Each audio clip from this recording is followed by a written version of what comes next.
Jami Gertz is turning heads as she makes a rare appearance in Los Angeles. According to the New York Times, the South Wing of the newly opened galleries will be named Wrestler Family Wing after the couple provided a $50 million donation to the museum. Think back to 1987.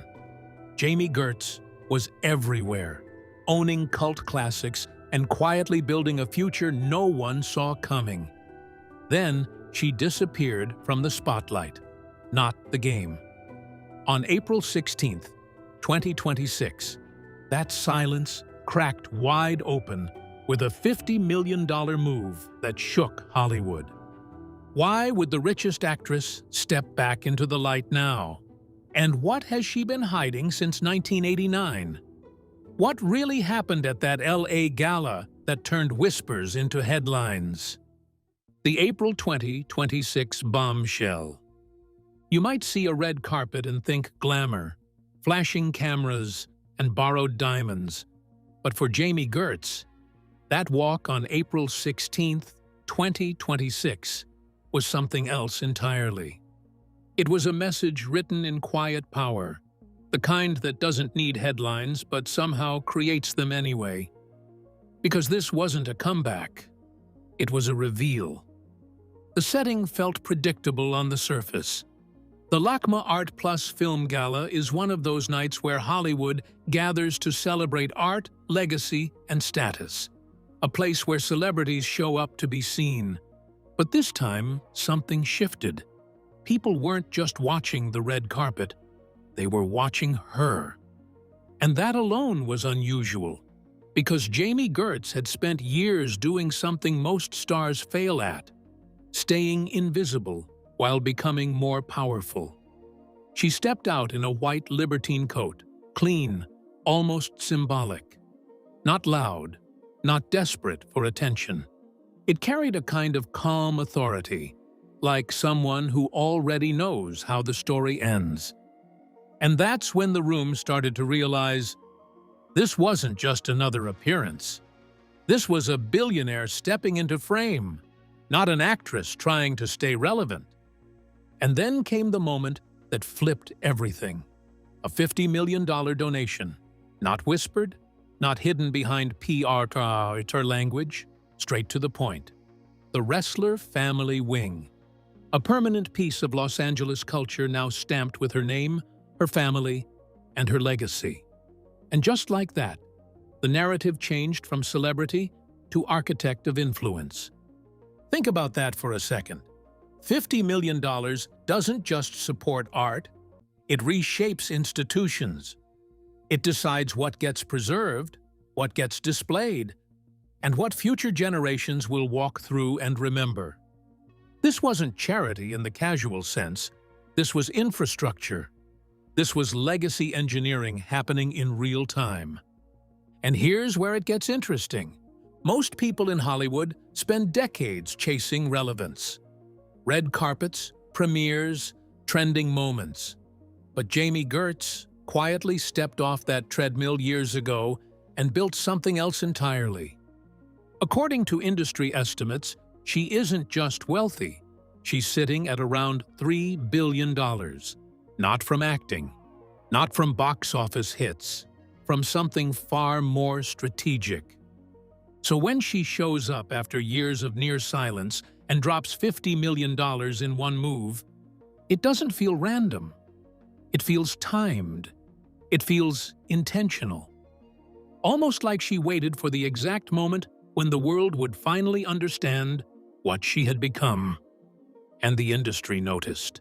Because Hollywood understands one thing very well. Money talks, but placement shouts. And placing your name inside a museum, inside culture itself, is a move that outlives trends, outlives fame, and outlives even the industry that once defined you. So now the question shifts. If you had that level of wealth, would you still chase attention?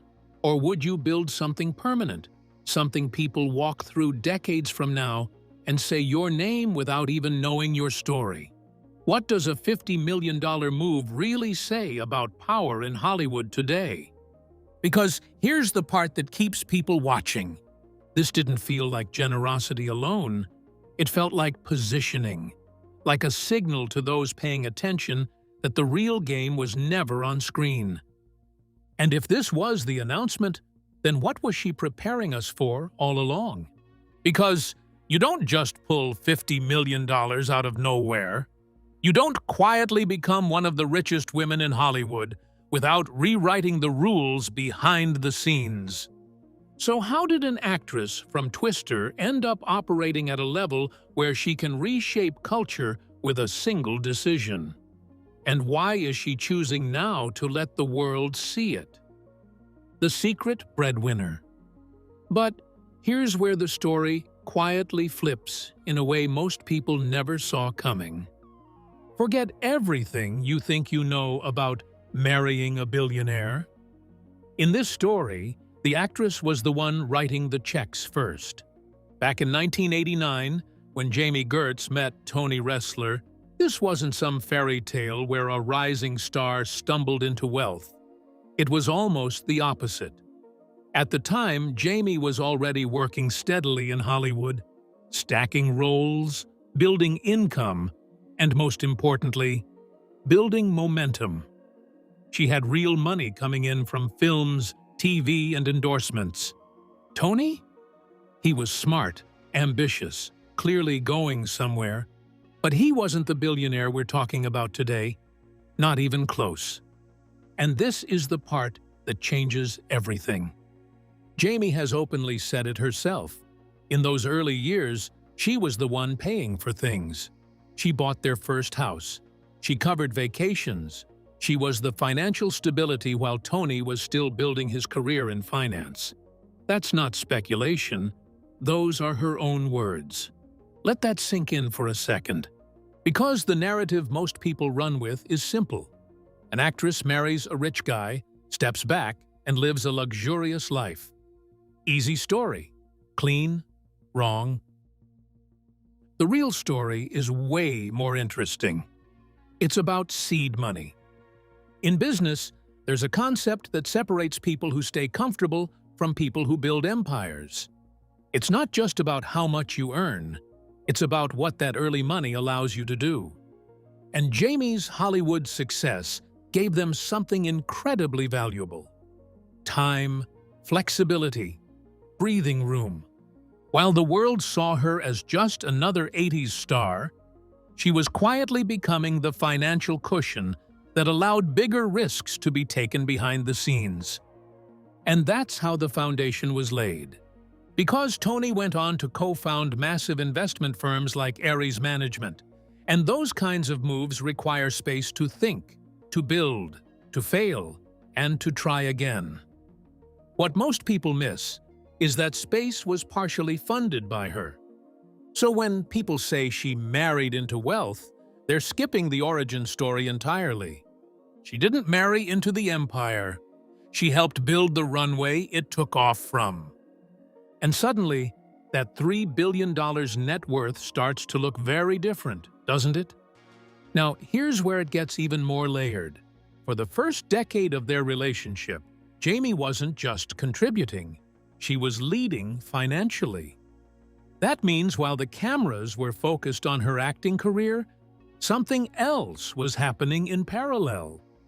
A shift from performer to strategist, from earning checks to understanding how money moves, how it multiplies, and how it turns into ownership.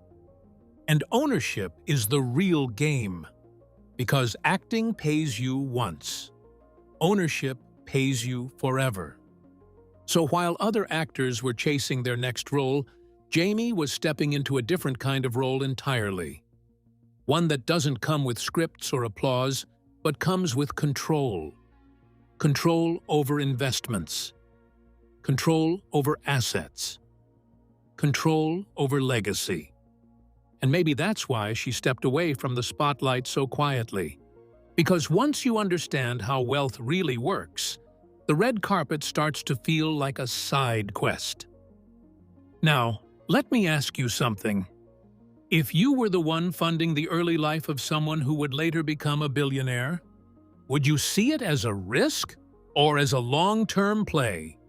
And does knowing she was the original financial backbone change how you see her success today? Because this isn't just about money. It's about timing, trust, and vision. It's about seeing something before the world catches up. And Jami Gertz clearly saw something.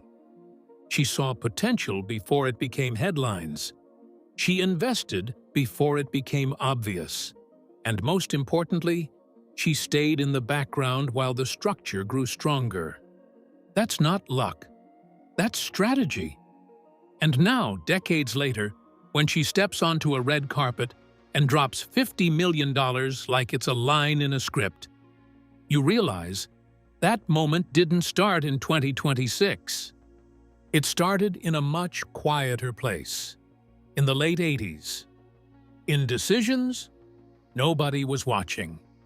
Which brings us to the next question that almost feels unbelievable when you think about it.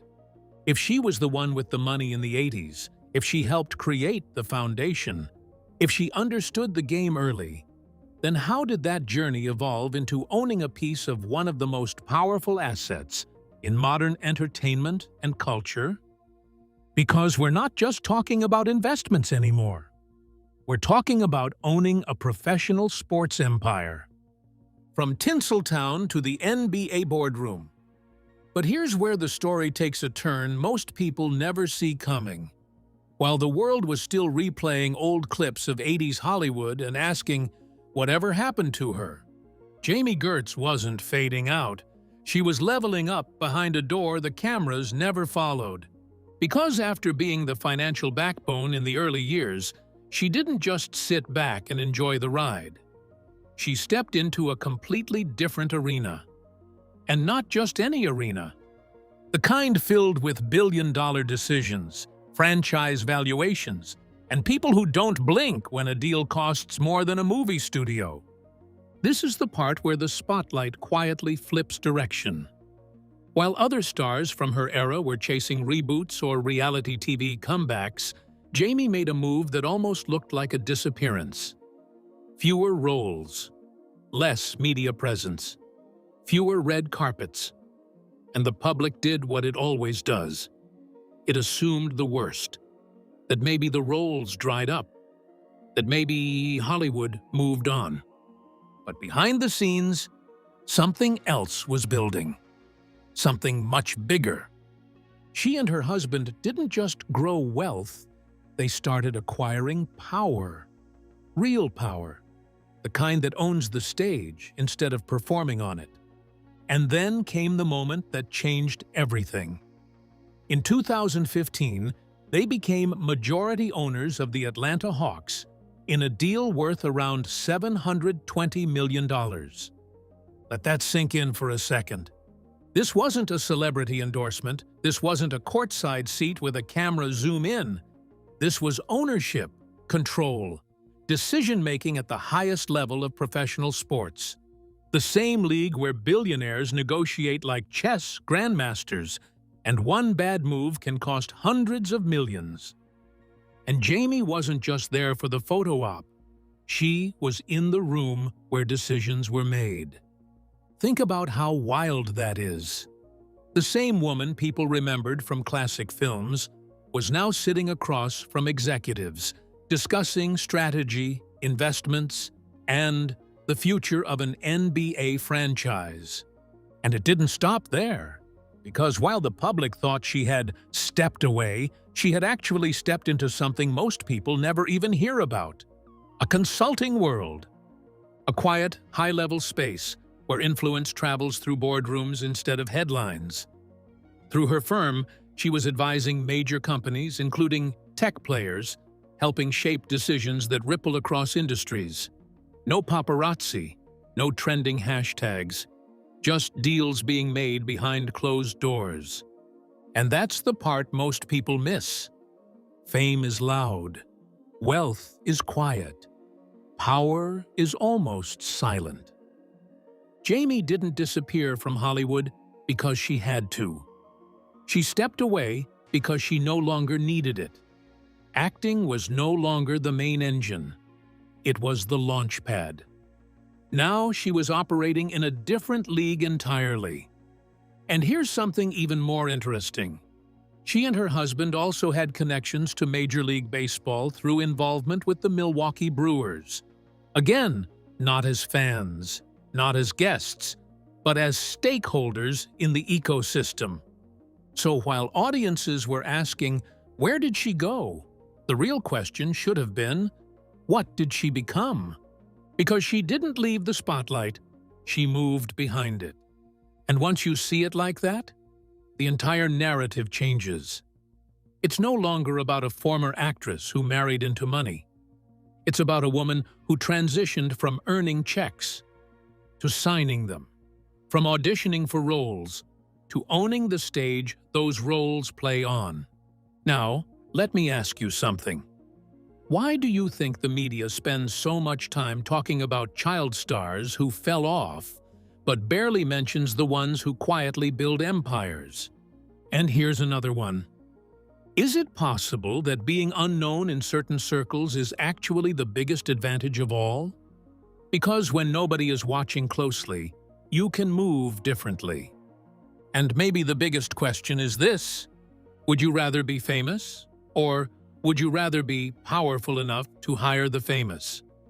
Take a second and really think about that. Because Jami Gertz made her choice a long time ago. And judging by where she is now, sitting at the intersection of sports, business, and billion-dollar influence, it's a choice that paid off in ways most people are only just starting to understand. But to fully understand how she got here, we have to rewind. Back before the boardrooms, before the billion-dollar deals, back to a time when Hollywood itself felt like a different kind of battlefield. Because the version of her we see now was shaped in an era filled with pressure, competition, and something far more ruthless than people realize. And trust me, the vampires of the 1980s weren't just on screen. The retro legend, the foundation of fame. Before the boardrooms, before the billion-dollar moves, there was a quiet pattern forming, and almost no one noticed it. Long before the headlines started calling her a powerhouse investor, she was just a young actress moving through the chaos of 1980s Hollywood. But here's the part most people miss. While others were chasing fame like it was oxygen, she was studying the room like it was a chessboard. Take 16 Candles. Most people remember the pink dress, the soft presence, and the classic it girl energy. But look closer, and something else is happening. She wasn't just acting. She was observing, watching how studios worked, watching who had power, watching how decisions were made behind the scenes. And that curiosity didn't stay quiet for long. Because when the cameras rolled on The Lost Boys, she wasn't just surviving vampires, she was learning how the business feeds. On the surface, it's a cult classic. Dark, stylish, unforgettable. But behind that neon-lit chaos, she was building something much more practical. Discipline, timing, awareness. The kind of instincts that don't show up in scripts, but decide who lasts and who disappears. Then came Less Than Zero, a film soaked in excess, addiction, and the harsh realities of fame. For many actors, projects like that blur the line between role and reality. But for her, it did the opposite. It sharpened it. She saw what fame could do when it was unmanaged. She saw how quickly the spotlight can flip from love to pressure. And instead of leaning deeper into that world, she started stepping sideways. Quietly, strategically. And then came Twister, where everything looked like a peak, but was actually a pivot. By the time she appeared in that blockbuster, she had already built credibility. She had range. She had recognition. She had everything most actors spend decades chasing. So why step back? Because by then, she understood something most people in Hollywood don't learn until it's too late. Being the face of the project is powerful, But owning the project is a different level entirely. That's the shift. That's the invisible line she crossed. While audiences were watching storms on screen, she was preparing for a completely different kind of storm behind the scenes. One made of deals, ownership, and long-term control. And here's where it gets interesting, because while the public thought she had stepped away, she was actually stepping up. Years passed, and her presence on screen became rare. To the average viewer, it looked like a slow fade. Another 80s star quietly exiting the spotlight. But behind the curtain, something else was happening. She was building relationships, learning markets, sitting in rooms where decisions affected entire industries. And she wasn't there as a guest. She was there as a player. That's why her brief return in Difficult People hit differently. It didn't feel like a comeback. It felt like a curtain call, a final nod to the world she had already outgrown. Because by that point, she wasn't just part of Hollywood anymore. She was shaping the system that Hollywood runs on.